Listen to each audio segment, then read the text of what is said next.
Recently, news has just broken about Johnny Somali. If you don't know who he is, he's an IRL streamer. I wanted to cover this incident several months ago when it first occurred, but because my channel was still quite small, I know it's still small now, I didn't do it because I didn't really know exactly who likes to see what and whatever.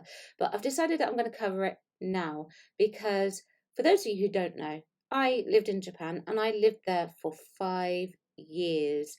And I was out there when Logan Paul went and did his unbelievable, unnecessary, inappropriate videos around Shibuya and the forest and everything like that. All of the inappropriate stuff, which he did apologize for. He didn't really get that much of a comeuppance on it. But Johnny Somali, however, is going to get comeuppance on it. So let's talk about it. So the Japanese prosecutors demand fine for controversial American YouTuber. Let's read the article. Osaka, Japanese prosecutors have demanded an American known for streaming provocative videos pay a fine of 200,000 yen for allegedly streaming a video while playing loud music at a restaurant in Osaka earlier this year.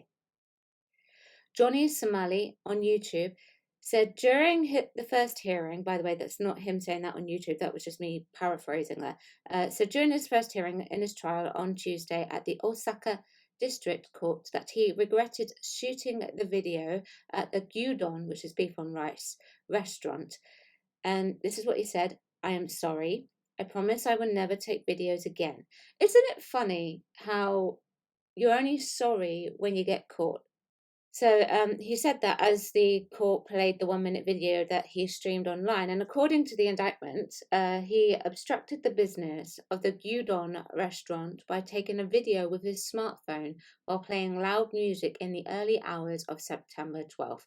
Now, if you have been to Japan, like I have, obviously no country is perfect. They all have their cracks, and those show over time. But on the surface, in general, the country works on respect and hierarchy. And one thing that foreigners have to learn when they go there is to make sure that they observe those respectful natures. So things like videoing on your smartphones in places where you're not supposed to video, that sort of thing. I mean, you could probably get away with it in a gyudon restaurant. That's not so bad. But playing loud music in the early hours on September 12th, that's not appropriate, especially because the walls in Japan are paper thin, so you can hear everything that goes on as well. So it's also adding to noise pollution, and they don't like noise very much over there in the busy city of Tokyo and Osaka and Japan. He admitted to shooting the video, but claimed that the music was played automatically. Well, it's irrelevant. The music still played, according to this. In the trial concluded on Tuesday, prosecutors argued that the defendant's action will fulfill his desire for public recognition and that there was no room for leniency. According to his defense team, he is a graduate school student and came to Japan in August during the summer break. He was arrested in September for a separate incident in which he allegedly broke into a construction site in Osaka. According to a video footage, he wore a mask and repeatedly shouted Fukushima to construction workers who urged him to leave the site, and you can guarantee that they would have done that respectfully. He was not indicted on that case, and Khalid's other videos include those in which he makes light of the US atomic bombings of Hiroshima and Nagasaki and makes racist comments about the Japanese people. So he wasn't indicted on those, and let me be clear. I used to have this friend. He's not my friend anymore. He got into trouble with the Japanese law, and he was he was smacked on the wrist for the first incident, but the second incident, they gave him no room for leniency. He was put on trial, and he was given a suspended sentence and deported, and wasn't allowed to return to Japan for about 5 or 6 years.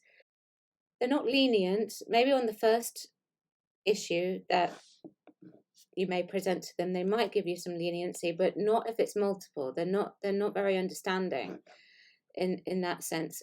So he's got a fine. Do I think that is too easy going? Should he be deported or should he receive a jail sentence? I don't know. I mean, he should definitely be deported, if anything else, and banned from Japan. That much I think should be a thing. You know, you face criminal charges. You can go to Japan and they can pull it up on your immigration, whether or not you're allowed to go into Japan.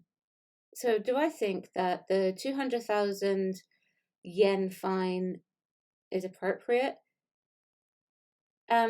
Well, he definitely deserves that as a smack on the wrist, that's for sure. Do I think he should have had jail time? I don't know. It's hard to say. It's hard to say. Obviously, Japan is not his country. Should he face deportation? 100% he should be facing deportation. Should he face a banning?